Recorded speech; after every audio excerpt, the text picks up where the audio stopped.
것이 이제 예술가들이 그림을 그리거나 아니면 음악을 하시거나 공연을 하시거나 할 때 자기 안에 내재되어 있는 것을 몸짓이라거나 아니면은 예술적인 어떤 다른 장르를 통해서 표현을 하시는데, 그것이 아닌 말을 통해서, 그리고 본인들의 활동을 통해서 좀 생소한 부분도 있지만 우리가 이제 이 대구 예술, 지역 예술에서 어떻게 나가야 할 것인가, 지역 미술에 녹아들 수 있고 앞으로 어떻게 우리가 방향을 잡아서 갈 것인가, 서로 각자 다르지만 같은 얘기를 하고 있을 수도 있고, 그러니까 이제 그런 부분에 대해서 개인의 생각도 중요하고, 그리고 이제 여러 장르마다 또 이제 다른 생각들을 가지고 계실 것 같아요.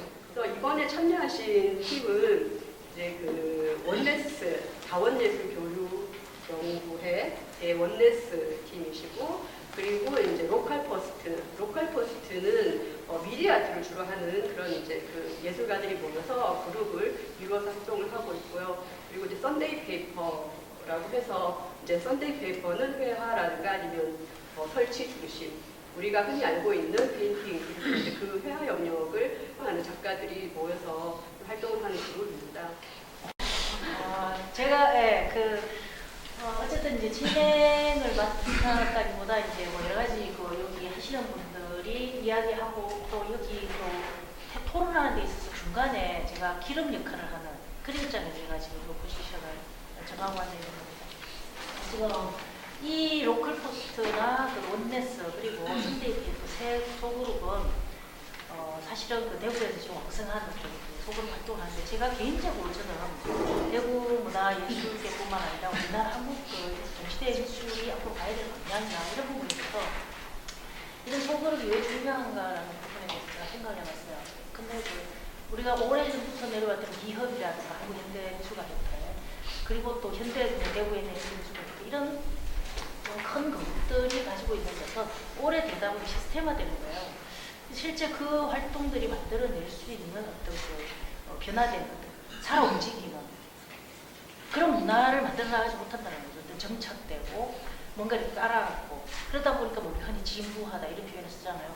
그래서 이런 소그룹들이 끊임없이 생성 변화하는 것들을 만들어내지 않는가. 그래서 아마 이 모임이 만들어졌고 이런 전시를 하고, 저기 보시면 디스커션 엑시비션 샵 1이잖아요. 그래서 샵 2, 샵 3, 4, 5까지 계속 나갈 생각이거든요.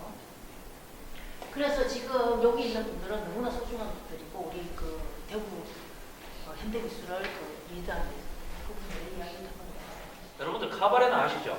샤바레는 말이 프랑스 말로 선술집입니다. 그 선술집에서 예술가들이 모여서 예술을 까기 시작했습니다. 그러면서 그것이 이제 장르화되어서 올라온 예술이 이제 프랑스식 샤바레고, 그게 이제 처음에 극장이 생긴 건 1881년도입니다. 몽마르트 언덕에 검은 고향이라고. 이제 몽마르트 언덕 하면 이제 뭔가 낭만 있을 것 같은데 거기가 사차가 입구입니다. 어떻게 말하면 저도 음악을 공부하면서 이제 많은 작곡가들을 보는데, 작곡가들 서양에서 유명한 작곡가들 거의 대부분이 성병으로 죽었어요. 근데 그 사람들이 그냥 단순히 성병으로 죽었다는 그 자체로 인정하면 설명이 안 됩니다. 뭐냐 하면 그 사람들이 어딘가 기대고 싶은 마음, 그러니까 예술로도 만족하지 못하는 자기의 빈 마음을 채워가고 싶은 마음들이 있거든요. 그런 마음들이 모여서 이제 예술가들끼리 예술에 대해서 너무 진지하게 얘기하다 보니까 한계점에 도달한 거예요.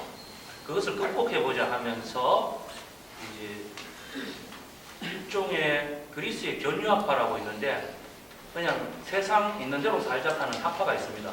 그 학파의 풍자와 해악들을 이제 근대적으로 끌어오게 됩니다.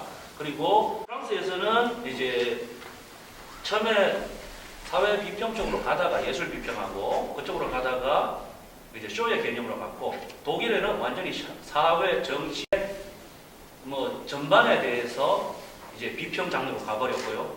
그것이 미국으로 건너가서는 스탠딩 코미디로 변화가 되었습니다. 그런데 저는 이제 독일식의 카바레트를 하고 있습니다. 그래서 이 카바레트를 공연하는 사람을 카바레티스트라고 얘기합니다. 로컬 포스트는 이제 이름이 이제 로컬 포스트가 번역을 하면은 뭐 지역 우체국 이런 뜻이 되더라고요. 그래서 이제 이름이 이제 의미하듯이 어떤 그러니까 지역성을 이제 강조하면서 이런 네트워크의 확장성 뭐 이런 거를 이제 꾀하기 위해서 만들었는데 처음에는 SNS에서 출발을 했어요. 그래서 이제 그 페이스북이나 이제 온라인을 통해서 이렇게 작가들이 이동하면서 특히 작업하는 작가들이 연결을 해서 SNS에서 만나는 그런 플랫폼의 형식으로 시작이 됐어요. 그래서 이제 그 작가들이지만 좀 더 이렇게 좀 느슨하면서도 자유롭게 SNS에서 만나서 이렇게 방담하고 또 자기의 이렇게 좀 특히 이제 이동하면서 살고 있는 작가들의 삶 속에 이제 나타나는 예술적 그 주제들, 그다음에 그 개인적인 아주 사적인 그런 일상 속에서 나온 주제에 대한 그런 그 어떤 토론의 장으로서 이제 플랫폼이 만들어졌고 이게 이제 저희들이 처음에 페이스북으로 시작하게 된 동기입니다. 그래서 이제 그렇게 SNS에서 시작을 했지만은 나중에 이제 점차 이제 온라인에서 오프라인으로 이렇게 좀 실체가 더 이렇게 모아지면서 10명의 이제 좀 고정 멤버로 이동이 되는데 아무래도 10명에서 이제 6명이 미디어 아트를 중심으로 하는 작가들이기 때문에 굉장히 그 페인팅 쪽보다는 좀 더 열려져 있는 것 같아요. 원래 미디어 아트의 속성이 이제 어떤 곳에서 다른 곳으로 작용하는 매개 역할을 하는 메신저라는 속성이 있고 또 이러한 것들을 매스미디어라는 그 대중과의 어떤 그런 매개라는 것들과는 떨어뜨릴 수가 없는 거기 때문에 그 뭐 그렇다고 우리가 대중성을 추구한다는 그 그런 말이라기보다는 미디어 아티스트들이 이제 미디어에 대한 어떤 환경, 조건 이런 것들을 좀 더 반성하고 비판하지 않은 그런 의미의 미디어 아티스트들이 모여있고 그렇기 때문에 이제 삶의 현장과 좀 이렇게 예술과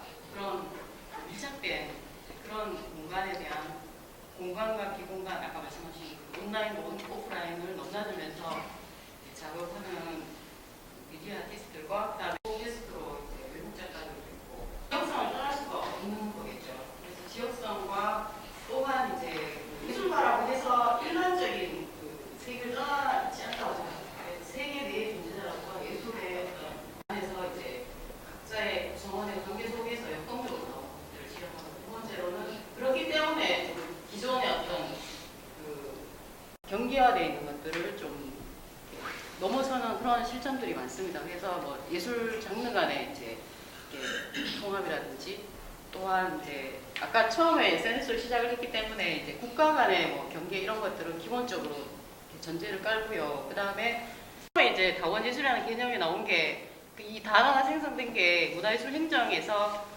그 지원 형태, 새로운 지원 형태를 지원하려는 그런 아주 좀 굉장히 심플한 그런 이제 단어로 이렇게 처음에 출발했지만 사실은 이런 전문화의 길이라는 게 특히 예술에 있어서 전문화의 길이라는 굉장히 이제 수백 수천 년을 이루어왔지만은 어떻게 생각하면 그 동양 예술에 있어서 철학이라는 것은 원래 다원적인 형태였다라고 저는 생각합니다. 그래서 이제 그렇기 때문에 다원적 예술의 태도가 저는 중요하다고 생각하는데 그 전문화의 분업이 어떻게 생각하면 서양 철학에서 이렇게 이루어졌다고 좀 더 이렇게 이렇게 분석을 해 들어가면 그러니까 해방 이전까지 우리나라는 그러니까 동양은 원래가 그 캐리컬처와 회화와 그 도시 이런 것들이 하나의 평면 위에 공존을 했었고 또한 이제 뭐 예를 들면 이렇게 저희들이 이제 어떤 그 로컬적인 그런 다원 형태로 지신밟기를 연구하고 있는데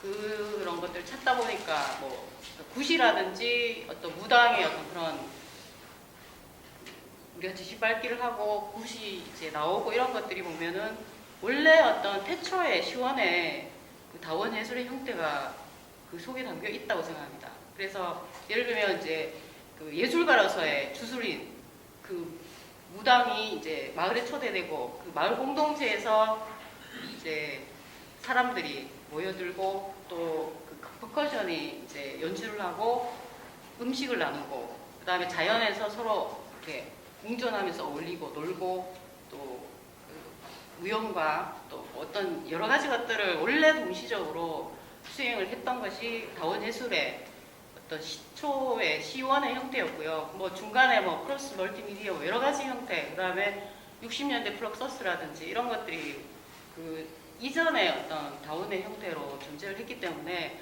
사실 다원예술이라는 것들이 어떤 기금사냥, 이게 문화지원금을 타먹기 위한 뭐 기금사냥의 전략적 형태가 아니라면 원래 이렇게 유효한 것이다라고 저는 생각합니다. 그 다음에 또 하나는 저희들이 이제 그 지역상의 네트워크 확장이라는 것들, 그 다음에 또 하나가 이제 그런 그 잠재성을 이제 각자의 회원들이 어떻게 이렇게 끌어내지는가 이런 역동적인 그런 수행, 그리고 퍼포마티브한 미디어 퍼포먼스, 그 퍼포마티브라는 것은 어떤 기술적인 퍼포먼스가 아니고요. 좀 더 이렇게 비잠재적인, 비예술성에서 나오는 그런 이제 역동적인 에너지를 현실에 이동하는 그런 퍼포마티브로 해석을 하는 그런 쪽으로 이제 저희들이 지향점을 갖고 있습니다. 그리고 지금까지 진행된 프로젝트가 이제 세 가지로 나눌 수가 있는데, 첫 번째가 이제 그 아까 로컬적인 지신 밝기의 어떤 형태로서 저희들이 그 윤복합의 그 로컬 포스트만의 어떤 형태를 이제 고민한 게 이제 도입시다라는 그런 타이틀로서 시작된 시리즈인데요. 도입시다라는 것은 한 바퀴 돌자라는 경상도 방언이고, 그 도입시다를 영어로 해석을 해서 두이시어터라고 알았습니다. 그래서 두이시어터를 빨리 하면 도입시다 돼요. 좀 재밌게 경쾌하고 아주 어떤 공간적 놀이 형태이기도 하면서 윤복합이면서도 좀 이렇게 저희들만의 특색, 그러면서 경상도라는 경북이라는 그 문화적 콘텐츠의 근원을 따지면서 이렇게 나온 게 도입시더라는 형태였고요. 그 다음에 두 번째가 어떤 우리의 이제 하나의 이벤트 말고 공동체적인 어떤 사회 참여 예술 형태로서, 그러니까 제일 처음에 저희들이 삶의 현장과 밀착된 어떤 그런 것들을 하고 싶어 한다라는 말씀을 드렸었는데, 그 이제 그런 두 번째로 그런 공동체적인 삶의 참여 예술 형태로서 저희들이 진행한 게 민주주의 컨테이너라고요.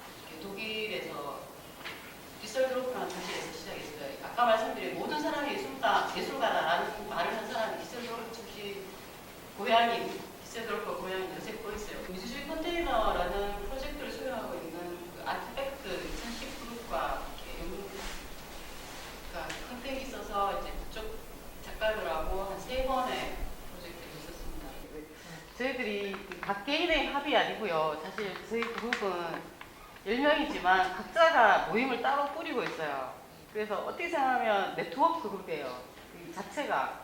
저희 원네스 다원예술연구 교류연구위원회 연구회 뭐 이렇게 했는데, 저희 원네스가 처음 시작된 그 이제 출발은 사실은 굉장히 개인적인 제 개인의 어떤 활동에서부터 시작이 됐었어요. 그러니까 저는 전공이 바이올린이고 클래식 음악인데, 내가 이 바이올린이라는 악기 하나, 바이올리스트라는 어떤 하나의 정의된 그 틀 안에 내가 갇혀서 활동을 한다는 자체가 조금 이제 어느 시점에 한계가 좀 왔었고, 그래서 내가 표현하고 싶고 내가 상상하고 있는 게 훨씬 더 많고 다르게 표현할 수 있는 게 있지 않을까를 이제 고민을 하면서 제가 이제 다른 장르에 있는 사람들하고 이렇게 만나서 실험 뭐 이렇게 여러 가지를 해봤었어요. 이제 그러면서 제가 조금 구상했던 어떤 이 원네스 그룹의 어떤 그림이 좀 나왔던 것 같고, 그 다음에 또 하나는 예술적인 활동도 필요하지만 제가 이제 그렇게 활동을 하다 보니까 뭘 느꼈냐면,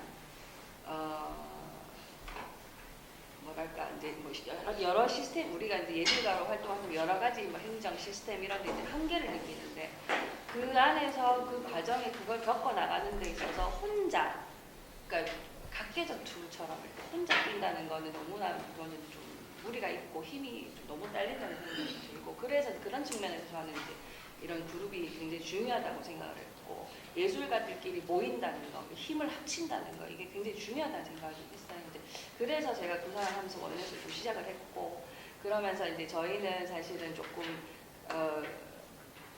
멤버를 제가 조금 이렇게 모을 때 자기가 자기 그 분야의 뭐 판소리는 판소리, 미술은 미술, 뭐 연극 이렇게 그 분야에서 자기가 개인적으로 정체성에 대해서 고민을 하고 내가 뭘 하고 싶은지, 무슨 얘기를 하고 싶은지 이거에 대해서 보이스를 갖고 있는 사람, 이제 그런 사람 위주로 좀 찾아서 그러면서 같이 고민하고 이야기하고 이제 그런 작업들을 이제 쭉 해왔었어요. 그래서 이제 그러다 보니까 저희가 지금 그런 과정에서 지금 작년부터 시작한 게 뭐냐면 대구 출신의 근대 시대의 예술가들이 그런 활동을 해왔었다는 걸 좀 저희가 좀 발견을 하게 됐어요. 그때 당시에는 우리나라 식민지였기 때문에 독립이라는 어떤 하나의 키워드가 그 사람들이 이제 그 활동을 하게끔 했던 굉장히 큰 원동력이었는데 21세기 지금 시대에 우리의 예술가들이 그런 보이스를 가지고 하지만 궁극적으로 우리가 어떤 방향을 가지고 예술 활동을 할 것이냐라는 뭐 통일됐다든지 아니면 하나의 뭐 이렇게 목표 지향점이라든지 이런 것들이 너무 흐려져서 그냥 내가 하고 싶은 예술만, 내 이야기만 아니면 뭐 이렇게 주변의 관계라든지 그룹이라든지 뭐 행정적인 어떤 갈등이 오면 자꾸 예술가들이 숨잖아요. 자기 동물 속에 빠지는 거. 그래서 이걸 뭔가 하나로 묶을 수 있는 어떤 예술적인 정신이 필요하지 않을까. 그래서 저희가 이제 그런 근대 시대 예술가들을 바라보면서 지금 시대 우리한테 필요한 게 뭘까라는 고민을 이제 시작을 했습니다. 그래서 근대 시대 예술가 저기 보시면 저희가 이제 이상화 시인을부터 이제 테마로 해서 앞으로 현진건이라든지 그다음 대구 출신의 그 시대에 이제 활동했던 예술가들 통해서 계속 그런 연구를 하고 공연을 하고 그렇게 할 계획입니다. 그 참고로 여기는 원데스 네이버가 되어 있고요. 저쪽에 로컬 포스터, 그다음에 여기는 선데이 페이퍼 이렇게 나눠져 있는데 나중에 그 토론이 어느 정도 진척이 되고 뭐 충분한 어떤 논의를 질의를 해보시고 다 예술과 관련된 일을 하시는 분들이니까 지금 현재 사실은 우리가 그 가장 중요한 거는 어떤 개인의 자율성하고 공동성 간의 어떤 굉장히 고민들이 많습니다. 사실 우리가 단체 활동이라는 거, 개인 활동이라는 거, 그 사이에 굉장히 고민이 많기 때문에 아마 여기서 많은 그런 어떤 여태까지 고민해 왔던 것에 심화된 어떤 담론이 형성되리라고요. 왜냐하면 그간에 개인의 고민들이 이렇게 모여가지고 또 확장되어진 상태에서 전시가 충분히 되어지는 그런 것들 아카이브 이런 그 담론 이런 것들이 전시가 되는 때문에 네, 그다음에 선대페이퍼 활동에 대해서 간단하게 말씀을 드리면 사실 선데이페이퍼가 통일적이고 통합적인 어떤 방향이 없기 때문에 물을 때마다 항상 얘기가 달라서 무슨 얘기를 해야 될지 잘 모르겠습니다. 그래서 제가 생각하기에 계속 물을 때마다 공통적으로 제가 대답하는 내용만 제가 몇 가지 추렸는데요. 첫 번째는 2010년에 출발해서 2017년까지 8년 동안 그룹 활동을 지속하자. 가장 선명한 건 있는 것 같습니다. 그래서 2018년 이후로는 저희도 이제 선데이페이퍼라는 이름의 그룹 활동을 하지 않겠다. 이유는 간단합니다.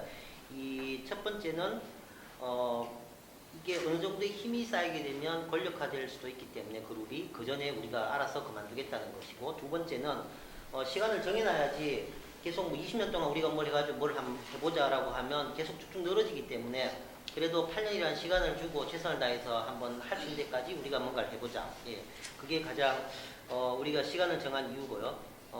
또 하나 두 번째는 저희들이 좀 어떤 생각을 가지고 있는가를 뭐 여러 다른 말로도 할 수 있지만 가장 핵심적인 것은 제가 생각했을 때는 이 지역 미술이라든가 아니면 작가의 문제를 얘기를 하고 또 사회 정치적 미술의 역할, 사회적 치유, 뭐 통합과 뭐 이런 얘기를 하는데 정작 얘기 속에 빠진 거는 뭔가 하면 그거를 하려고 하는 작가 자신이 빠져있다는 생각이 듭니다. 그 남들을 행복하게 해주고 그 행복하게 해주는 우리는 좀 불행해지는 좀 이런 약간 이상한 상황, 이게 좀 문제가 좀 있지 않나 생각해서 그러면 도대체 우리한테 이런 노이로제를 주고 있는 것이 과연 무엇일까를 생각했을 때 뭐 예를 들어서 미학과 미술사 또는 뭐 큰 기획전, 비엔날리라든가 아니면 뭐 용어, 개념 이런 것들은 제가 생각했을 때는 한 하루만 어떤 잘 정리되어 있는 미학책이라든가 현 시대 예술의 과제는 과연 무엇일까? 요즘 뭐 인터넷 보면 많이 나오니까요. 그거 보면 저는 다 알 수 있다고 생각합니다. 하지만 우리가 그 문제를 지역에서 얼마나 진지하게 깊게 구체적으로 고민하고 있느냐에 대한 문제는 저는 아니라고 생각하고요. 이 부분을 저는 첫 번째로는 사회도 행복해야 되지만 그 사회를 행복하게 만드는 지역의 작가들부터 행복해야 된다고 저는 생각합니다. 그래서 그 부분에서 우리가 초점을 맞춰서 좀 이 그룹 활동을 하자는 게 첫 번째 또 하나의 중요한 이유고요. 그렇기 때문에 여러 가지 지금 현 시대의 중요한 예술의 과제라고 이야기하는 용어들에 대해서 구체적인 지역의 상황과 조건, 뭐 지역성을 저희들은 대구만이 가지고 독특한 뭐 이런 거라고 생각하지 않습니다. 그게 아니라 우리 지역에 있는 구체적인 문제로부터 어떤 상황으로부터 출발하자는 게 썬데이 페이퍼의 좀 중요하게 생각하는 바고요. 마지막으로는 지역 미술에 집중한다는 저희들의 의미는 사실 저희 5년 동안 활동하고 지금 6년째 접어들어 있는데 철저하게 지역에서 활동하고 있는 작가, 그러다가 만약에 다른 지역의 레지던치로 간다고 하면 저희 썬데이 페이퍼에서 항상 일을 그러면 그쪽 지역에서 열심히 하라고 해서 저희도 안 했습니다. 왜냐하면 회의를 저희들 되게 중요하게 생각하고 많이 해야 되는데 다른 지역에 가버리면 연대가 끊어지잖아요. 그죠? 그래서 저희들 철저하게 지역에서 활동하는 작가, 그리고 전시도 철저하게 지역 안에서만 대구 분들이 대구의 울타리를 벗어나지 않는 지역에 집중해서 하자는 그런 좀 의미를 많이 뒀습니다. 그래서 연대, 교류, 협력에 대해서는 저희들이 굉장히 의도적으로 굉장히 닫아놓은 부분이 많습니다. 그리고 썬데이 페이퍼 활동의 어떤 주된 그 장르라고 할 수는 없는데, 이제 앞서 회화와 설치라고 얘기하셨는데, 사실 페인팅하는 분들이 저희 그룹에는 되게 많고 일어나시는 분도 계시고, 또 유동현 쌤 같은 경우에는 전혀 비관계된 것도 있지만, 저희들은 회원이라는 게 딱 없기 때문에 굉장히 유동적이기 때문에 딱 어떤 장르라고 딱 고집할 뭐라고 딱 얘기할 수 있는 부분은 없는데, 사실상 2011년까지는 페인팅이 좀 주였습니다. 그리고 그 이후에 나오는 장르에 대해서는 저도 뭔지는 잘 모르겠습니다. 네. 어쨌든 이 정도로 굉장히 다른 질문이 있으니까. 네. 자, 그러면 뭐 지금 리더 각 그 세 그룹의 리더분들의 어떤 활동을 신적인 활동이나 뭐 이런 차이, 아마 이 세 그룹의 차이들도 많이 보면 짧지만 상당히 많이 느껴지셨을 거라고 생각합니다. 여러분 세 분들의 말씀을 들으면서 지금 방금 이제 든 생각은 시대를 살면서도 이 동시대를 해석하는 방식이 그룹마다 좀 다양하다 이런 생각이 좀 들었고요. 또 한쪽은 개인들의 합의고, 또 한쪽은 또 네트워크의 합의고, 또 한쪽은 이제 또 역사, 과거의 어떤 를 다시 돌아보고 거기서 어떤 다시 이 현대의 어떤 여러 가지 문제들에 대해서 대안을 어떻게 찾을 것인가 찾는 것 같아요. 지금 이 설전이라는 게 예술의 고유한 그 기능, 다양한 관점들을 우리가 이 자리에서 볼 수 있는 현장이 아닌가 이런 생각이 들었고요. 저는 썬데이 페이퍼와 활동을 하면서 네트워크와 미디어의 발달에 의해서 하나로 묶여가는, 그래서 예술이 가지고 있는 다양성에 굉장히 많은 위협을 받고 있는 상황이기 때문에 무엇보다도 예술이 해야 될 어떤 여러 가지 책임, 사회적 책임이 지금 이 시대에 더 막중하지 않은가 그런 생각을 했고, 그런 일들을 썬데이 페이퍼를 통해서 좀 할 수 있겠다는 생각을 가지게 돼서 참여를 하게 됐습니다. 단순히 이루어지는 게 아니라 뭐 사회하고 어떻게 결부되고, 그리고 동시대에서 요구하는 어떤 질문들에 과연 부합을 하는 활동들인가, 그런 거에 대해서 저는 좀 저희 그룹뿐만 아니라 다른 그룹들한테도 여쭤보고 싶어서. 사실 저희 같은 경우는 뭐 좀 방향이 어떻게 보면 뚜렷하거든요. 다른 두는 확실하게 방향을 다 가지고 일단 시리즈로 지금 하고 있기 때문에 이걸 통해서 글쎄 지금 현재 우리가 살고 있는 이 시대에 과연 우리가 지금 하고자 하는 것이 부합되는지 어쩐지 잘 모르겠어요. 다른 사람들이, 그러니까 지금 시대를 살아가고 있는 많은 사람들, 우리가 하는 어떤 프로젝트나 시리즈를 바라보면서 아직까지 이제 지금 단계에서는 이거에 대해서 얼마만큼 우리가 공통적인 어떤 것들을 찾아낼 수 있는지까지는 아직까지 잘 모르겠지만, 그 부분도 사실은 굉장히 저희가 활동을 하면서 중요한 부분을 생각을 해요. 왜냐하면 그래서 저희가 사실은 지금 숙제로 안고 있는 게 관객들이 가지고 있는 반응들에 대한, 우리 공연을 보고 나서 이걸 어떻게 객관화시키고 어떻게 데이터베이스를 구축을 해 나갈 수 있을 것인가가 사실은 저희는 숙제거든요. 그걸 어떻게 뭐 단순한 설문조사 뭐 이런 걸로 되지는 않을 것 같고, 그게 조금 숙제이긴 한데 그거는 이제 앞으로 계속 해 나갈 거지만, 근대 시대의 예술가들을 통해서 저희가 하고자 하는 그 이야기는 저희 팀 같은 경우는 이제 이걸 가지고 하고 싶은 이야기가 글쎄 아까도 이제 잠깐 말씀을 드렸지만 이걸 통해서 우리 시대에 지금 필요한 게 뭐냐. 첫째는 다른 그 누구보다 예술을 하는 예술가로서 음악가든 뭐 어떤 것도 예술을 하는 예술가로서 지금 내가 이걸 왜 해야 되나. 그러니까 쉽게 말하면 밥 먹고 살기도 너무 힘들고 예술을 해서 돈을 많이 버는 것도 아니고 그런 고민들을 하거든요. 그러니까 그런 거하고 이런 모든 걸 다 떠나서 나는 예술을 왜 해야 되냐. 그죠? 이걸 해서 누가 밥 주냐고. 그것도 아니지만 이걸 내가 지금 과연 왜 해야 되느냐에 대한 고민을 저희는 이 프로젝트를 통해서 찾아보고 그러니까 이제 김재 작가 이 바이올리스트인데 그 경우에는 동시대의 이런 사회적 역할이 도대체 무엇이냐, 기능은 뭐고 뭐 이런 거에 대한 질문을 오히려 스스로에게 하면서 그걸 찾아가기 위해서 그 활동을 만들고 그것을 또 지금 현재라는 시간 동시대 예술이라고 우리 많이 얘기하지만 그렇다면 이 동시대 예술에 대한 해답을 찾기 위해서 오히려 과거에 브로큰 여부라는 지역에 유명했던 뭐 시인이나 문학, 음악 이런 혹은 예술가 내지는 예술 자체가 과연 사회적인 기능을 할 수 있는가, 그 다음에 꼭 해야 되나, 꼭 해야 되나? 꼭 해야 할 필요가 있는가, 꼭 그런 기능을 하는 것이 예술인가, 아닐 수도 있잖아요. 아니어도 되거든요. 근데 과연 그게 그런 기능을 꼭 해야 하나, 그리고 한다면 왜, 어떤 방식으로. 그 질문을 좀 많이 했었어요. 그리고 이제 그러면서 제가 그 근대시대 예술가들 보면서 본인들이 의도를 했든 안 했든 너무나 자연스럽게 사회에 영향을 갔었다는 거죠. 네. 예. 사실 예술에 대한 얘기가 너무 많아가지고 하자면 너무 긴데요. 저는 개인적으로 그렇게 생각합니다. 지금 예술 활동을 하면서 여러분들 중에 누가 돈 보태줘가지고 예술하라고 밀어가지고 예술하시는 분 여기 계십니까? 없지요? 그냥 자기가 좋아서 하고 있죠. 남이 시킨 거 아닙니다. 자기가 좋아서 하는 겁니다. 인간이 가지고 있는 기본적인 욕망에서 자기가 좋아서 무엇을 하고 싶다는 욕망이 존재합니다. 그죠? 그 가운데서 남에게 인정받고 싶어하는 또 마음이 있어요. 그것을 우리는 예술로 풀고 있는 겁니다. 어떤 사람들은 정치로 풀고 있고 어떤 사람은 돈을 벌어서 자기 자신의 정체성을 찾아가고 그리고 우리가 지금 그 인정받고 싶어하는 그 마음이 이 사회 속에서 지금 자기 자신을 인정받고 싶어하는 거거든요. 근데 그걸 다시 바꾸고 얘기하자면 우리는 이미 사회 속에 들어와 있어요. 사회에서 떨어진 게 아닙니다.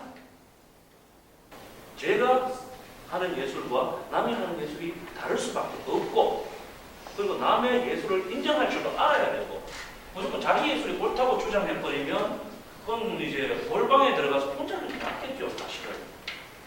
제가 안 그래도 계속 오늘 토론 준비하면서 이제 책 보다가 몇 개가 보여가지고 정리를 해서 왔는데 빼달라는 거 아니면 계속해서 기회를 오성과 정념이라는 주제는 그 자체로서 완전한 하나의 연쇄적 추론을 이루고 있다. 근데 이 오성과 정념이라는 주제 여기서 사실 여러분들 예술에 대해서 생각하시죠? 그 부분을 오성이라고 얘기하고 자기가 예술하고 싶다 하는 그 욕망을 정념이라는 용어로 바꿔버리면 예술가의 마음이 되죠. 그리고 여기 계속 나갑니다. 나는 대중의 취향에 맞추기 위해 이 자연스러운 부분의 이점을 기꺼이 이용하였다. 예. 여러분, 누구나 유명하게 되고 싶어요. 근데 그렇게 안 되고 있는 겁니다. 근데 그게 뭐냐 하면 자기 자신이 남한테 인정받고 싶어. 근데 그 남한테 인정받는다는 것이 곧 자기 자신을 찾아간다는 생각을 하게 되는 거죠. 여러분, 사회가 그만들고 사회 속에 인정받고 싶어 하고 그 가운데서 자기 자신을 찾아가는 겁니다. 여러분들, 제가 첫 질문을 던졌죠. 누가 등 떠밀어서 예술이냐고. 그런데 그 예술을 하면서 남에게 인정받고 싶어 해요. 그 욕망이 자기의 계속적인 노력으로 표출되는 겁니다. 그 선생님은 그러면 그 활동을 하시는 이유가 저희의 자아 발견이죠. 예. 왜냐하면 제가 인정받고 싶어서 저 스스로한테 질문을 던지고 그 작업을 해나가고 있는 겁니다. 네, 주원 쌤은 참고로 로컬 포스트에서 활동하거든요. 이게 1700년대에 쓰여진 글이거든요. 그때도 똑같이 고민했었습니다. 여러분, 동시대성 그때 고민했던 사람들 지금 그 고민을 그대로 들고 오면 똑같이 얘기합니다. 네. 네. 아, 쌤은 노래할 때가 계시네. 네, 제가 그게 문제입니다. 활동하고 있는 젊은 작가 중에서 한 명이 서울에서 누구라고 얘기는 안 하겠지만 서울에서 이 모임이 있어서 갔습니다. 그래서 자기 작업을 발표를 하는데 달성공원에 있는 물개를 그렸습니다. 그러니까 이제 서울 작가가 질문을 했죠. 뭐 나는 뭐 이 달성공원에 와서 물개를 그렸다 하니까 이제 서울에 있는 작가 한 명이 질문을 하기를 그 물개는 나이가 몇이냐면서 그리고 남자냐 여자냐 암컷이냐 수컷이냐 그러니까 그 그리는 작가는 그거를 그냥 그랬으니까요. 네, 모른다고 했죠. 아니 그걸 어떻게 알아보니까 물개를 그리냐고 완전한 관점의 좀 차이라고 생각하고 과연 우리 시대에서 요구하는 동시대 미술 또는 개념 미술은 과연 어느 쪽에 가 있느냐를 생각하면 저는 암컷인지 알아야 되고 아니면 수컷인지 알아야 되고 나이가 얼마인지 얘는 어디에서 왔는지 한국에서 태어났는지 아니면 누가 줬는지 이거를 알아야 된다고 생각하면 저는 그게 나쁘다고 생각 안 합니다. 하지만 그게 동시대 미술이라는 범주 내에서 그렇게 질문이 되어진다면 개인에게 그거는 폭력이죠. 그래서 저는 동시대가 요구하는 것과 노아영 작가 질문하신 분이 그렇게 생각한다는 건 아니지만 이런 질문은 우리한테 항상 개인한테 질문이 되어질 수 있는 거죠. 하지만 이게 폭력적으로 개인에게 다가온다면 그러니까 그 폭력이라는 건 누가 이렇게 해야 되는데 물개 나이 알아야 되는데 누구한테 물어봐야 되지 이런 생각이 들게 한다는 거죠. 이렇게 되면 그건 예술이 아까 제가 애초에 말씀드렸듯이 예술이 분명히 개인도 행복해야지 남들도 행복하게 되는데 이거는 그때부터는 물개 나이를 아는 급급하게 되는 거예요. 그러면 어떻게 했습니까? 사자 보면 사자 나이 알아야 되고 그 다음에 뭐 그리려고 하면 이거에 대해 조사해야 되고 패턴이 생기죠. 이거는 저는 동시대 미술이 가지고 있는 하나의 굉장히 오류 중에 하나라고 생각하거든요. 저는 동시대적인 접점과 만날 수 있다고 생각합니다. 그런데 그 접점을 미리 세워놓고 그걸 중간 맞추게 되면 저는 우리가 행복하지 못하다고 생각하죠.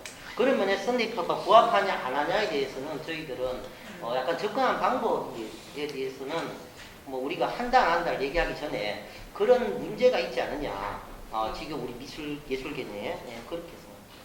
덧붙이자면 인간이 이제 무슨 사물을 보지 않습니까? 그래 되면 그 사물이 사라지고 나서 머릿속에 상상을 합니다. 그리고 그 상상을 가지고 생각을 조금 더 하면 그걸 자기화 시키면서 환상이 돼버려요. 그죠? 그러고 나서 그 환상 속에서 자기가 새로운 세계를 또 구축하기 시작하면서 망상이 발생합니다. 근데 망상으로 들어가면 일종의 정신질환에 들어가는 거거든요. 근데 예술가들은 자기가 본 어떤 형체에 대해서 망상을 왔다 갔다 하는 사람입니다. 그러다면 그 사람이 지금 봤던 그 상황은 현실인 거죠. 처음에 봤던 상황은. 그래서 그 현실에 대해서 어떻게 표현하느냐는 그 작가의 개인적인 경향이죠. 그래서 현실이라는 것이 끝내는 우리 작품에 이미 포함되어 있어요. 동시대성이라는 걸 굉장히 지금 오해를 하는데 동시대성이라는 건 이런 거예요. 우리가 뭘 인풋하는 그것이 정치, 사회, 문화 모든 어떤 거에서 뭘 인풋하는 거에 따라서 아웃되는 거라는 거거든요. 우리가 지금 현재 공유하고 있는 우리가 지금 SNS 우리가 다 공유하고 있잖아요. SNS를 통해서 출발했고 이거 지금 반대편에 살아도 바로 즉각적으로 우리가 이제 좀 소통할 수 있는 그런 시스템 안에서 살고 있단 말이에요. 근데 정말 중요한 건 우리가 논의해야 될 그런 어떤 그 시스템의 얘기를 하는 게 아니라 그 시스템의 내용. 그럼 우리가 모이면 시스템 자체를 얘기하는 게 아니에요. 시스템의 내용. 이런 공유하는 그 속에서 인풋하는데 우리 다 먹어야 사니까 지금 살아있으니까 먹는 거예요. 뭘 먹고 왜 먹고 어떻게 먹고 뭔가를 계속 인풋할 거예요. 보고 냄새 맡고 느끼고 촉각적으로 그렇죠. 이런 듣고 이 모든 것들을 우리가 인풋할 수밖에 없는 거예요. 그게 패션이 될 수도 있고 이런 대중적인 문화, 어떤 소수의 어떤 문화 모든 게 있단 말이에요.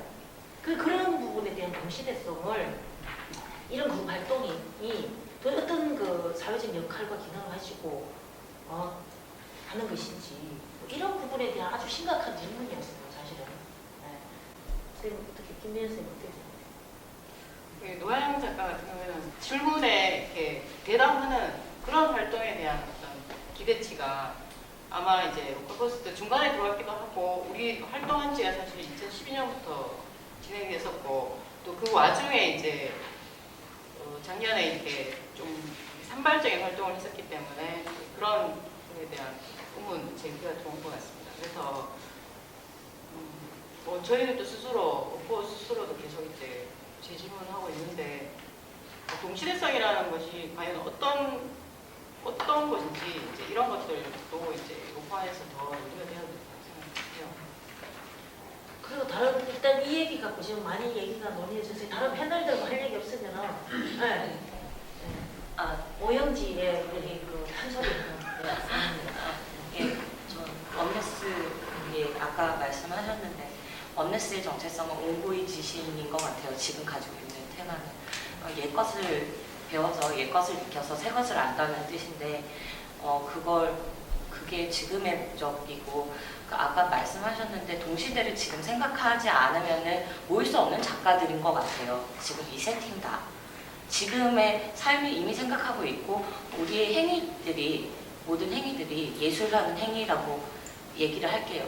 예술하는 행위들이 다들 이렇게 동시대를 생각을 하고 거기에 대해서 문제의식을 가지고 있기 때문에 우리가 이렇게 모일 수 있는 것 같거든요. 그래서 저는 좀 지역에 대한 이야기를 했으면 좋겠어요. 지역이 가지고 있는 특성, 그냥 이렇게 분지이고 여름에 너무 덥고 겨울에는 그래도 좀 따뜻하고 그러면서 소비하는 패턴도 보수적이고 그러면서 결국에는 예술도 사람이 하는 거기 때문에 사람들의 성향이 또 서울 사람들이랑도 다르고 대전 사람들이랑도 다르고 그런 게 있거든요. 그래서 결국에는 사람이기 때문에 그리고 네트워킹 같은 얘기도 나왔었는데 네트워킹 같은 경우에는 워낙에 사람마다 요즘에는 다 오픈되어져 있기 때문에 SNS나 이런 것들로 인해서 다 오픈되어져 있기 때문에 결국에는 제가 봤을 땐 취향인 것 같거든요. 너는 어떤 음악 좋아해? 나는 음악 다 좋아해. 이게 정답인 것 같아요, 저는. 근데 음악 중에서도 나는 샹송 중에서는 누구 좋아하고 재즈 중에서는 누구 좋아하고 이런 취향들이 각자가 있기 때문에 그런 각자 다른 점들이 어떻게 소통되고 융합되는가 그게 저는 재밌다고 봐요. 예, 그래서 좀 더 그런 쪽으로 얘기가 흘러갔으면 좋겠어요. 저는 사실 굉장히 놀랐던 게 그 시간을 딱 정해놓고 하시는 거 보니까 그것보다 제가 더 놀랐던 게 뭐냐면 지역 안에 있는 작가들 중심으로 하자 그 시점, 그 의도적인 뜻에서. 근데 이제 그렇게 이제 하셨는데 그러니까 이제 그런 활동을 제일 많이 하셨고 저희 세 팀 중에서는 이 지역에 대해서 가장 잘 이해를 하고 계신 거라고 생각을 하거든요. 그리고 대구라는 지역, 대구라는 지역의 뭐 출신이든 하여튼 여기서 활동하고 공부하고 했던 그 예술 학생들 이렇게 많이 보셨을 것 같은데 그 이해를 가장 잘 하실 것 같고 느끼시는 점에 대해서 좀 말씀을 해주셨으면 대구라는 지역의 특성. 그러니까 이제 선대가 지역 활동 자체가 대구라는 지역의 한정인 거예요. 지역이란 장소. 그게 특히 그 부분에 대해서 여기에 어떤 사실관을 아니 저희가 근데 저희는 어떻게 보면 좀 글로벌 그룹이에요. 지금 몇년 됐어요? 2009년부터 시작했어요. 네. 근데 저희는 사실 대구 지역 이렇게 관계를 정해놓고 하지 않고 저희는 오히려 굉장히 여러 외국 사람도 있고 다른 지역에서 활동하는 사람도 있고 그렇게 해서 이제 그냥 들으면서 자연스럽게 내가 느끼는 게 있지만 굉장히 특이하게 좀 활동을 하시잖아요. 하시다 보면 보여지는 것 자연스럽게 그런 것들에 대한 이야기를 좀 듣고 싶고 이게 저희들이 일부러 저기 나는 개인들의 합의라고 저희들이 이제 작년에 뭐 이렇게 얘기하면서 했는 건데 그 밑에 접점에서도 같이 생각해 주셨으면 좋겠는 게 개인만 있는 건 아니지만 근데 사실은 제가 생각한 거는 빛나는 개인들의 합의라고 개인이 빛이 나야 되는데 대구에 있는 작가들이 저를 포함해서 제가 생각하는 지역은 그렇습니다. 이 작가들이 빛이 안 나더라고요. 그게 성공해가지고 빛이 안 난다는 게 아니고 이 마음속에서 굉장한 어떤 뭐랄까요 우리가 영광에 있다는 느낌 그리고 이거 뭔가 좀 세계적으로 돼야 되는데 그게 안 된다는 느낌 그리고 뭔가 이좀그 유럽이나 미국에 있는 작가들, 소련 작가들이 하는 컨템퍼러리한 어쨌든 그런 개념들을 좀팍 묵혀지고 뭔가를 확 가야 되는데 내가 공부할 시간도 없고 작업도 안 되는 것 같고 한다는 점. 그리고 페인팅하는 작가들을 한번 생각해 보시죠. 도대체 이 동시대 미술에서 회화가 습작이 도대체 뭐냐 얘기도 안 하고 전부 보면 다 죄송합니다. 나와 미디어 아트 그다음에 그런 것들에 대한 강조만 있고 페인팅은 사실 정말 그렇게 되고 있는데 그러면 그 사람이 어떻게 했습니까? 그 페인팅하는 작가들은 그건 굉장히 힘들잖아요. 그죠? 예, 저는 우리가 생각하는 지역성은 사실 저희들 작가들이 쳐야 되는 어떤 상황 거기에서부터 좀 출발하는 게 맞다고 생각합니다. 정말 빛나는 개인들이 되기 위해서는 그 개인들이 자기들 안에 있는 저를 포함해서 우리 안에 있는 문제들 있잖아요. 그죠? 이 어떤 이 심리적인 압박 상태를 우리들끼리 먼저 만들어서 풀어야 된다고 생각하죠. 그런 면에서 만약에 서울과 부산과 아니면 광주와 충주에 있는 어떤 새로운 움직임의 그룹들의 의탁을 할 수가 있죠. 그래서 같이 연대를 해서 교류를 할 수 있습니다. 우리가 교류하는 이유는 이겁니다. 그렇게 된다면 모양이 똑같아질 수 있다는 가능성이 있기 때문입니다. 이게 동시대 미술이 가지고 있는 가장 큰 문제점 중에 하나는 뭔가 하면 동일성의 원리로 나가거든요. 그러니까 형식이 비슷해진다는 거죠. 그런 면에서 개인이 빛나기 위해서 우리가 그런 문제를 의식을 하고 우리가 그런 문제를 한번 풀어보자는 의미 그런 게 좀 강해서 저희들 그룹의 특징이라고 얘기하기는 힘들지만 저희들은 회의를 하면 많이 참석해야 되고 늦으면 안 되고 저는 이거 굉장히 중요하다고 생각합니다. 회의할 때 같이 논의하고 그 다음에 전시 준비를 아주 오래전부터 시작해서 우리가 할 수 있는 대로 철저하게 전부터 준비하는 이런 거라고 생각하지 막 지역의 특성과 문화와 정치와 역사를 연구하는 게 과연 결코 대구의 지역성을 연구한다고 생각한다. 모르겠어요. 모르겠는데 그 지역성 안에서의 문제를 말씀하실 때 이 시대에 보셨다. 근데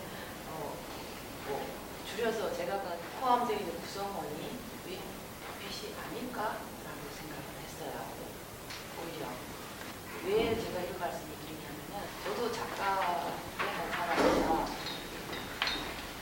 길지도 않지만 짧지도 않은 세월을 많은 고민들을 해서 지금까지 나와왔고 또 최근에는 어떠한 또 그룹을 또 오랜 시간이 걸려서 결정을 해서 첫 단추를 끼워 나가고 했는데 공교롭게도 저는 제가 농담 삼아서 이런 이야기 해요.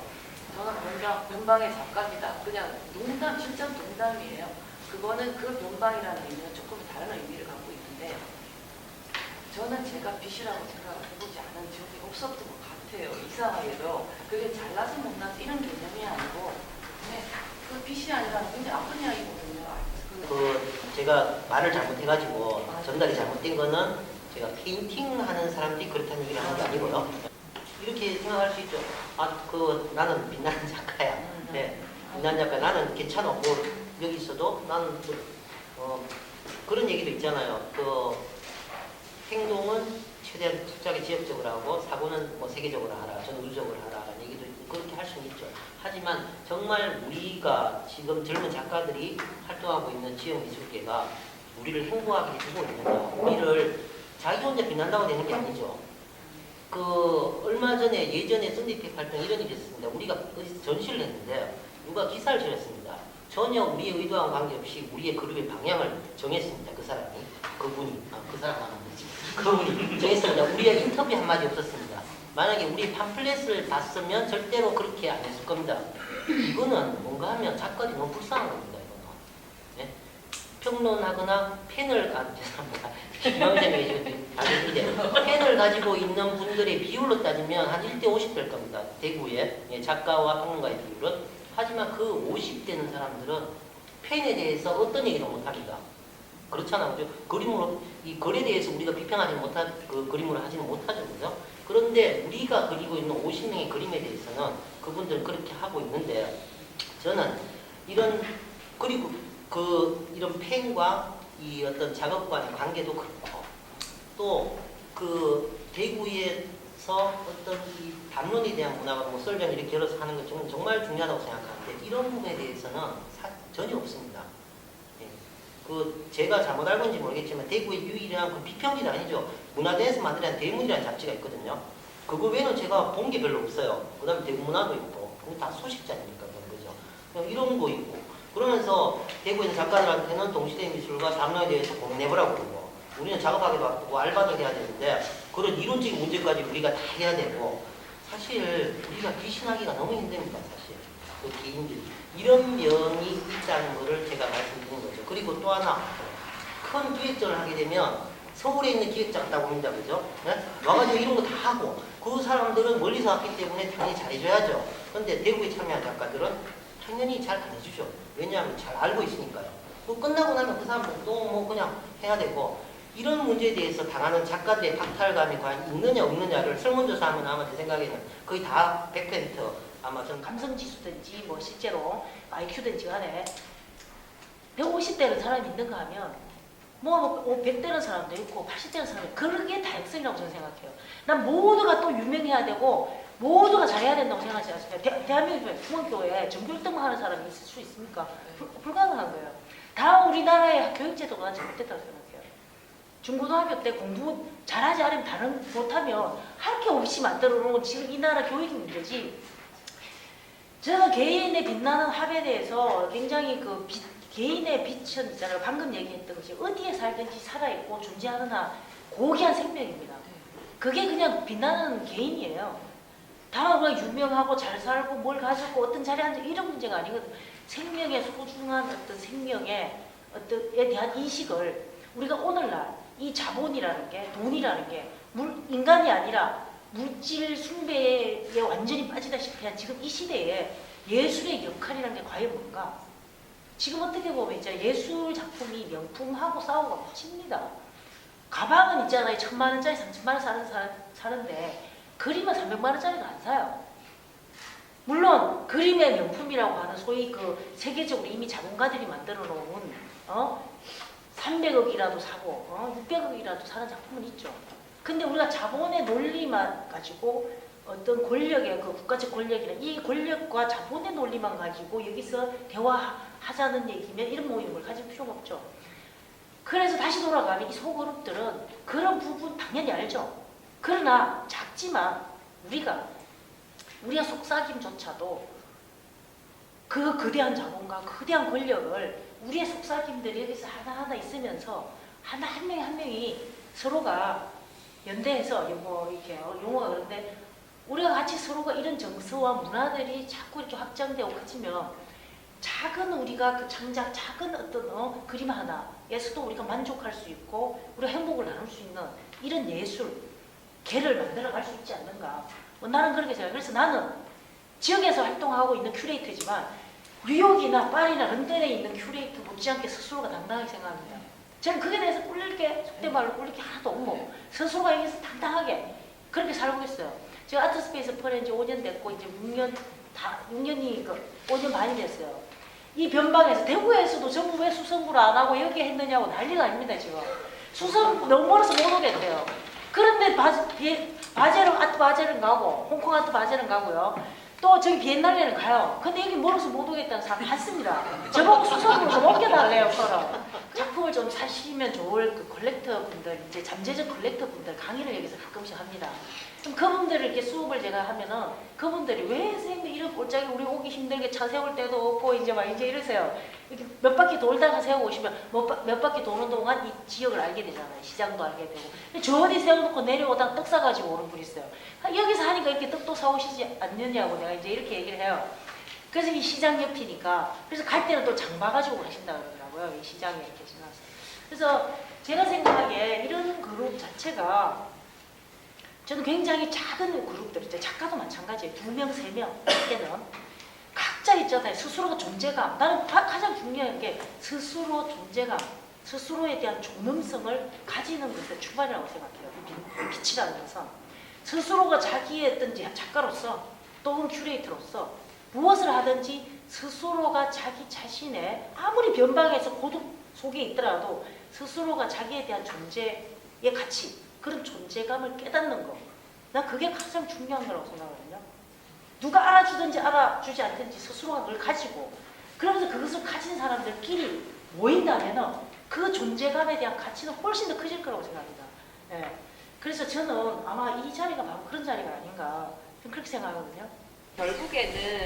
결국에는 뭐 얼마만큼 대단하다 객관적으로 뭐 그림이 예를 들어 내가 그린 그림이 뭐 얼마치 뭐 어디서 전 세계적으로 뭐 인정 이게 아니라도 큐레이터로서 선생님 또 평론가로서 저도 예술이라는 것이 나를 그만큼 프라이드를 갖게 하는 능력, 어떤 그런 파괴력이나 그런 힘이 있는 것이다. 그 힘이 어디서 나오는지 여기에 대해서 그 약동안의 힘이라서 우리가 연구소에서 기획을 한 적이 있었어요. 네. 요 근처 또 문화센터에서 네.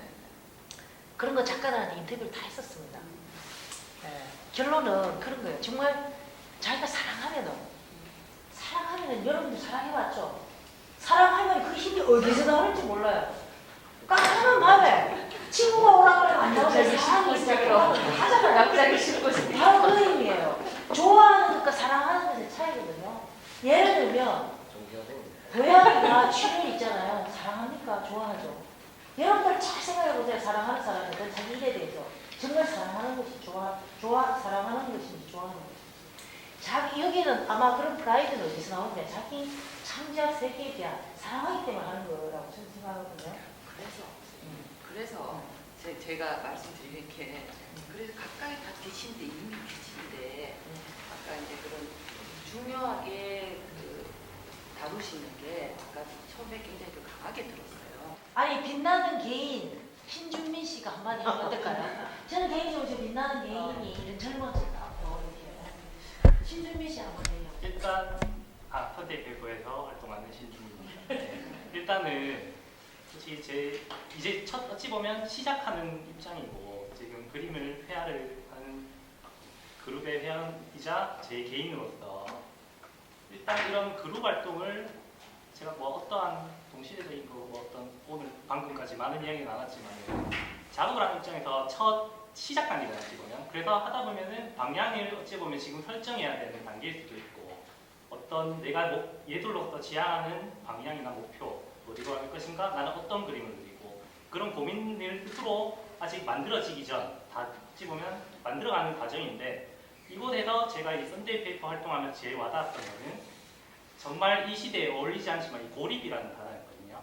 이 고립이 정말 시대와 어찌 보면 역행하는 단어일 수도 있지만 이 고립이라는 단어를 듣고 했지만 우리 그룹이 그렇다고 뭐 단절 모드 그런 것보다는 제가 작업실에 행했는 그 순간 작업을 하면서 수많은 생각들이 방해를 하는 경우가 있어요. 예를 들면 뭐 트렌드적인 요즘 트렌드 지금 제 젊은 작가의 입장에서는 트렌드와 그런 또 뭐 시대가 원하는 그림은 뭐고 그다음 이게 요즘 누가 뜨고 있다 흔히 말하는 뭐 그런 뭐 유명한 작가들의 그림들이 방해를 많이 하죠. 이 그림 그린 입장에서도 뜻하지 않게 그런 표현들이 나오기도 하고요. 많이 봤기 때문에 요즘 또 고립이라고 한정지었지만은 어찌 보면 그 고립 안에서 SNS로 수많은 검색을 하면서 그걸 또 개방을 열기도 하는 모습인데 그때 딱 드는 판단이 이 고립인데 그런 대중과의 소통도 고민하면 답도 없고 작업하는 이 순간 그 다음 시대에 대한 그걸 생각해도 답이 없고 그 순간 제가 할 수 있는 나를 찾기 위해 내가 왜 예술하는지를 물었을 때는 그렇다면 이 순간만큼은 나와 이 캔버스 그 소통이 저는 더 중요하다고 생각합니다. 그래서 이 고립이 어찌 보면 이런 고립들이 만들어지다 보면은 이 빛나는 개인이 되지 않을까라는 생각으로 지금 어찌 보면 작가 생활을 하고 있는 것 같아요. 그래서 이 그룹 활동에 어찌 보면 이런 고립이라는 단어를 제 같은 이렇게 해석하게 했는 지역성 그걸 포괄적인 거죠. 그런데 그 지역에 희한하게 각 지역 사람들이 들렸다 가면서 소통을 시작했어요.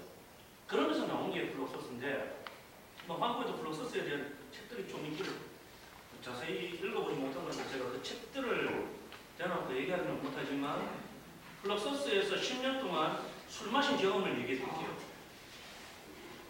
거의 매달 2번씩 가서 블록소스 사람들하고 술 마시고 놀았는데 처음에 블록소스가 유명한지 몰랐어요. 비스만이라는 도시가 작지만 그곳에 사람들이 지나가면서 오기 시작했고 소통이 일어났습니다. 저희들 로컬 포스트 하면서 저희들은 로컬 포스트를 로컬 포스트이기도 하고 포스트 로컬이기도 합니다. 지역에 매여 있을 수도 있게 보일 수 있지만 어떻게 있어요? 거기에 살고 있으니까. 그렇지만 꼭 거기에 매여 있을 이유는 없습니다. 그리고 우리가 지금 대구가 어쩌고 하고 있는데요. 그냥 하면 돼요. 그렇지만 내가 이 지역에서 살고 싶기 때문에 난 이 지역에서 활동하고 있습니다. 딴 데서 오라 그래도 안 가요. 왜? 여기가 좋기 때문에. 내가 원하고 있기 때문에. 여러분들 지금 여기 대구 안 떠나시는 분들은 대구가 좋으신 분들입니다. 욕을 하든 말든. 아까 전에 이거 다시 돌아올게요. 제가 아까 전에 몇 번 전에 얘기했는데 여러분들이 지금 이 자리에서 하고 계시는 예술은 여러분들이 원하시는 예술. 누가 등 떠밀어서 할 때는 짜증나서 못합니다. 그래서 이 지역 예술이 바로 우리 자신인 겁니다. 그러니까 예술가들의 조합이 예술가 그룹이 되고 각 개인이죠. 그 예술가 그룹이 한 국가 전체의 예술인 전체가 될 수가 있고. 그러면 외국에서 한국을 볼 때는 이 한국의 예술인들은 저런 식으로 생각을 하고 저런 작업들을 하는구나라고 인정을 할 수 있다는 거죠. 제일 먼저 개개인을 바라보지 않고 전체를 바라본다는 것은 근데는 어느 순간에는 개인에 대한 폭력이 작용할 수 있습니다. 원래서 궁금한 게 있어서 아까 방향 현재에 대한 상황 파악은 우리는 지금 방향을 잃고 있기 때문에 거기서 어떤 방향성을 좀 찾아보자라는 것이 원래의 어떤 정체성이라고 소개를 들었는데요. 그러면 이제 작업을 하시면서 근대 작가들의 어떤 그런 방향성을 구체적으로 어떤 게 있었는지 궁금합니다. 근대 시대 작가들의 어떤 방향성이라기보다는 그 사람들이 예술 활동도 했고 뭐 교육도 했었는데 일단 큰 어떤 정신이라는 게 독립에 대한 열망이었던 하나의 그 사람들을 하나로 묶을 수밖에 없었던 그 힘이 있었다는 걸 제가 이제 봤던 문제가 그러니까 그걸 가지고 근데 그렇다고 해서 예를 독립운동을 모든 예술 그 시대 사람들 독립운동을 위해서 모두 다 달려간 건 아니지만 어떤 그런 정신을 가지고 교육 활동도 했었고 예를 들면 그때 당시 이상화 시인하고 그 다음에 백기만 그 작가하고 여러 이제 예술가들이 모여서 활동도 하고 했지만 그 대구에 이제 그 19년도에 38 만세 운동도 이 사람들 주축으로 해서 실제 했었고 그 다음에 이제 교남학교가 생겼을 때는 가서 완전히 뭐 거기 그 시대에 있던 그 이제 뭐 지역민들한테 예술 교육도 있었고 실제적으로 그런 활동들을 통해서 이 사람들이 겉으로 보이는 형태는 그렇지만 왜 우리의 어떤 자주성을 가져야 하는가 이런 정신들을 사람들이 실었다는 거죠. 그런 활동들을 통해서. 근데 그 시대에는 그 이제 그런 시대적인 어떤 식민지라는 환경 이제 그런 문제가 있었잖아요. 근데 지금은 사실 지금 시대에 우리는 뭐 많죠. 여러 가지 이제 문제가 많고 아까 뭐 어떤 이제 대표적으로 말씀하셨던 그 예술가로서는 진짜 어떤 그 예술 사조라는 것이 뭐 뭔가 이렇게 좌지우지하고 거기에 뭐 자본주의 모든 것들이 우리들을 좌지우지하고 있는 어떤 것들이 있잖아요. 그럼에도 불구하고 우리가 이 가운데서 무너지지 않고 끝까지 할 수 있는 이유가 뭡니까? 저는 그 하게 하는 힘은 무엇일까? 그거를 좀 구체적으로 찾아보자는 의미에서 그럼에도 해야 한다. 그럼에도 그러니까 이상화 시인은 죽을 때까지 독립을 못 보고 죽는 날까지 못 보고 그냥 죽었어요. 죽었지만 그리고 이 사람의 시를 보면 독립을 위해서 그 시인으로서 내가 무엇을 할 것인가 그리고 아무리 현실을 두들겨도 이게 해결이 안 돼요. 그렇지만 그럼에도 그 하나 한 가지의 열망을 가지고 끝까지 했다는 거예요. 그게 굉장히 저한테는 개인적으로 힘이 됐었고 이 시대에 넘치게 하는 그게 있고 그러면서 이제 이런 작업들을 통해서 제가 이제 그런 생각들을 하고 이제 힘을 얻고 이게 예술이 갖고 있는 대단한 힘이 나를 살게 만들고 오늘 내가 어떤 문제가 있어도 내가 앞뒤를 선택하고 무대에 대해 생각한다라는 그런 힘들 개인적으로는 그래서 저희 이제 다음에도 그런 이야기를 좀 많이 하죠. 이제 그런 식으로 풀어나가는 중이에요. 작년 그 이상화 시리즈를 통해서 저희가 그런 이야기를 했었고 이제 다음에 기획하고 있는 거는 현진건이라는 그 소설가를 통해서 그러면 이제 이번엔 다시 생각을 해보죠. 우리 시대에 현진건은 그 소설에 있는 많은 인물들 있잖아요. 그 인물들을 통해서 자신이 바라보는 인간 상이 있었고 그 시대에 만든 인간 상이 인간에 대한 이해나 이런 게 있었으니까 그걸 통해서 우리는 이 시대에 어떠한 인간상을 지향을 할 필요가 있을까? 예술가고 예술가라면 당연히 인간에 대한 이해가 필요하니까 그런 것들은 어떤 식으로 끌고 갈 것인가 또 이제 뭐 작품도 해보고 공부도 해보고 그런 식으로 매번 이 시리즈를 만들어가고 있어요. 네, 결국 예술가는 그럼에도 불구하고라는 그 단어가 좀 어울리는 존재가 아닌가 그런 생각이 듭니다. 마치기 전에 제가 한 가지만 말씀을 드리겠습니다. 제가 준비된 멘트는 아닌데 갑자기 생각났어요. 우리가 계속 지금 여기서 뭐 정체성이라든가 또 자아찾기 뭐 지금 이게 결과가 아니고 이제 과정이라는 얘기인데 다 이게 분들이 그리고 아까 우리가 계속 그 얘기했던 게 뭐 수습성의 문제, 수습 문제 얘기했으나 뭐 여기 또 그 뭐 여기에 그 시스템 사실 문화예술계에도 권력이 있습니다. 네, 그런 엄청난 권력들이 있어요. 그 아까 뭐그 성규 선생님 같은 경우에는 팬의 권력에 대해서 얘기했는데 창작하는 작가들 내에서의 권력도 엄청난 권력들이 어디에든 존재해요. 네. 근데 이런 것이 우리가 사실은 이런 권력에 끊임없이 저항하는 정신들을 우리가 본능적으로 갖게 돼 있거든요. 사실은 생존의 본능인 거죠. 예술 창작할 때도 그런 본능에서 출발하는 거예요. 사람이 마치 본능처럼 되는 것처럼 이 시스템 안에서도 난 그런 거라고 보거든요. 그래서 이런 부분에 있어서 닫힌 것과 열린 것에 대한 그 경계를 가장 잘 나타냈던 그 비트겐슈타인의 얘기를 제가 하나 하겠습니다. 동시대든지 그 이후에든지 뭐 분석 철학가이던 비트겐슈타인이 이런 얘기를 했어요. 예술이란 무엇인가라는 예술가는 무엇이냐 그 시대에 무엇을 요청해야 되고 어떤 방식으로 결정되느냐는 부분에 대한 이야기인데요. 이거 제가 예전에 그 미학 수업하면서 강의하면서 이렇게 생각이 떠올라가지고 많은 질문 토론하다가 이런 얘기했어요. X와 Y가 있어요. X라는 여성과 Y라는 남성이 결혼을 합니다. 그럼 X-Y-가 태어나서 X의 무엇을 닮은 코를 닮은지 입을 닮은지 Y의 코를 닮은지 입을 닮은지가 정해져 있지 않다는 거죠. 그러나 범주는 X와 Y가 결혼했을 때 X-Y-가 X와 Y의 무엇을 닮을지 모르지만 X와 Y의 무엇을 닮는다는 거죠. 범주와 X와 Y의 범주와 무엇이 닮았을지 모르는 그 열린 개념. X와 Y라는 닫힌 개념과 무엇을 닮을지 모른다는 열린 개념이 동시에 우리가 정체성이 가지고 있는 어떤 닫힌 것과 열린 것이 동시에 포함되는 게 아닌가 그런 생각이 들어요. 우리가 똑같은 곡식을 먹어도 사람이 먹어서 배터리에서 나오는 똥하고 새가 먹었을 때 나오는 게 분명히 다릅니다. 어떤 과정을 거치느냐에 따라서 그 결과가 달라진다는 거죠. 그래서 지금 여기 모인 소그룹 활동들은 바로 그런 결과가 아니라 그런 끊임없이 이 시대에 본능적으로 사랑하고 본능적으로 저항하는 그런 그룹 활동들이 아닌가 그렇게 생각합니다. 예, 이상으로 마치겠습니다.